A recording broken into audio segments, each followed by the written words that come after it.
AG ನ್ಯೂಸ್ಗೆ ಸ್ವಾಗತ.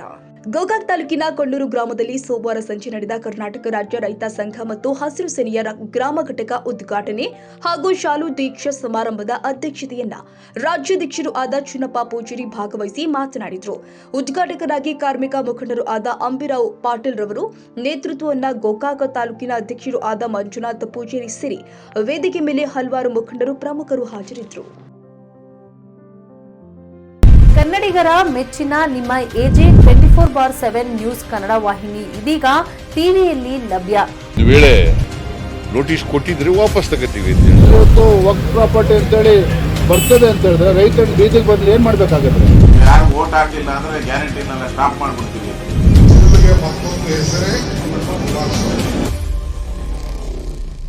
ಕರ್ನಾಟಕ ಮತ್ತು ದೇಶ ವಿದೇಶ 360 ಡಿಗ್ರಿ ಸುದ್ದಿ ಹಾಗೂ ಉತ್ತರ ಕರ್ನಾಟಕ, ಬೆಳಗಾವಿ, ಬಾಗಲಕೋಟೆ, ಧಾರವಾಡ, ಹಾವೇರಿ, ಗದಗ, ಬಿಜಾಪುರ ಜಿಲ್ಲೆಯ ಕ್ಷಣ ಕ್ಷಣದ ವಿವರವನ್ನ ಪಡೆಯುವುದಕ್ಕೆ ಎಜೆ 24/7 ನ್ಯೂಸ್ ಕನ್ನಡ ವಾಹಿನಿಯನ್ನ ಲೈಕ್ ಮಾಡಿ, ವಿಡಿಯೋಗಳನ್ನ ಶೇರ್ ಮಾಡಿ, ಕಮೆಂಟ್ ಮಾಡುವ ಮೂಲಕ ನಮ್ಮ ವಾಹಿನಿಗೆ ಸಹಕಾರ ನೀಡಿ ಮತ್ತು ಚಾನೆಲ್ ಅನ್ನ ಸಬ್ಸ್ಕ್ರೈಬ್ ಮಾಡಿ. ಧನ್ಯವಾದಗಳು.